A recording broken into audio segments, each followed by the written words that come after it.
Practicing more water magic while Jupiter is in Cancer will be the sort of catalyst for a lot of manifestations to come through. Jupiter has to do with luck striking. It's also associated sometimes with the lightning strikes, which can sometimes, depending on your practice, bring through justice. So if you've been doing justice work, even though we more primarily relate justice to Libra, Jupiter technically, still related to, in a spiritual sense, justice. So could be related to that. It also has to do with your luck of things that you just can't control. It's out of your hands. What season are you in the spirit? What are you working on manifesting and changing throughout your life and expanding into this new version of you? Water magic right now is the thing to do. Jupiter also being in Cancer is going to be, whoa, hello Zoom, is going to be super connected to the moon cycle. Look at the expansion.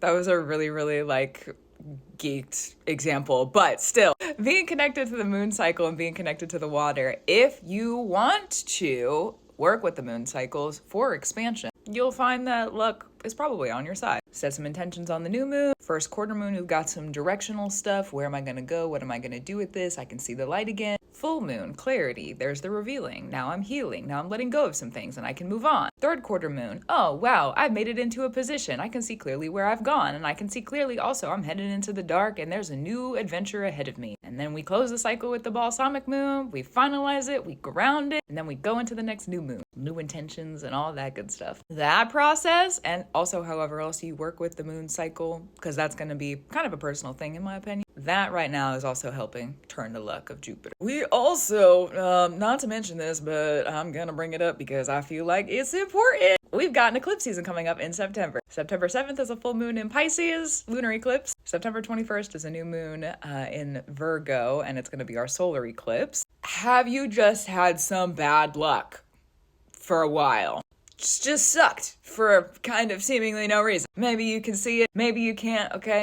This new moon and full moon eclipse that's coming up in September with Jupiter in Cancer, and I get any closer, is gonna turn luck for a long time. And I mean like a long time. Like a long time. I don't know how long, okay? But I do know that it's gonna be a while. Hopefully it makes you smile. This is the only eclipse season with the Pisces and the Virgo axis where we have both the Pisces and the Virgo eclipses happening within the same time frame. All of the other eclipse seasons with that axis are going to be like one eclipse from the Pisces or the Virgo space and then another from another axis, so another kind of sister sign placement. So this is going to be a turn of luck in September. We're starting to feel it, okay? We're already starting to feel the luck changing, the seasons rearranging, things are different now.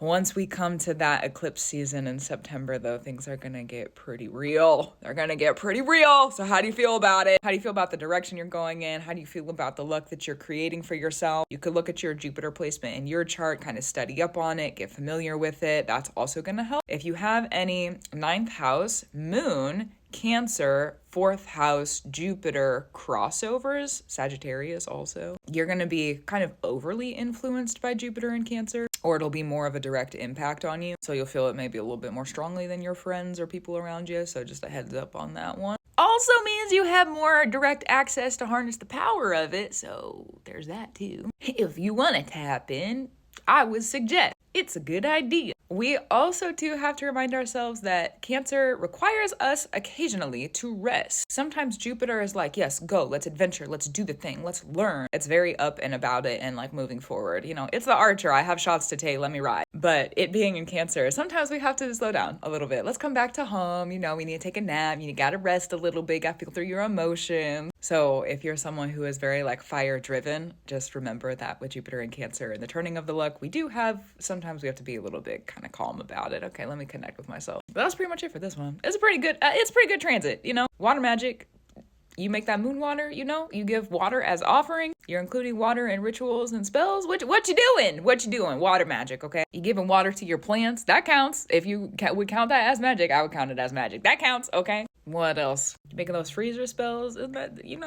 That's water too. It's frozen, but it's still water. You speaking over your water, giving it back to the earth. Are you pouring water to the land? What you doing, right? What you doing with the water? How you connecting to the water? You could find her in Jupiter retrograde. This is going to be for later, but I feel like it's necessary to mention it. Jupiter retrograde's on 11/11, November 11th, okay? Super fancy. So we still have some time, and then it's not going to go direct until mid-March of 2026. But during that time, if you are working moon water magic or moon water magic, moon magic, all the layers I just talked about, right? Okay. If you're working any of that, you could find during Jupiter retrograde that transit is asking you to go back to the stuff that you have worked, water magic wise, smarty surprise, and chuck some of it out or figure some of it out, go back to the origins of something. Sometimes Jupiter retrograde asks us to get rid of stuff. Sometimes it just asks us to re-examine the origin of the work. So if you're working moon, water magic, all the layers of before, right? If you're working that kind of stuff, that Jupiter retrograde is going to say, okay, now that you've done it, let's go back and re-examine it because we need to figure out if it needs to be here, if it doesn't need to be here, if it's still going to be here, does it need to be in the same placement, or do we need to move it around a little bit? Do we need to put a little bit more work into it or on it? What's the dealio? That'll be Jupiter retrograde. So just a heads up, if you're working on forward motion right now, this is a good time to do that with all of the aforementioned things. Once we get to Jupiter retrograde, that's going to be more about let's go back a little bit and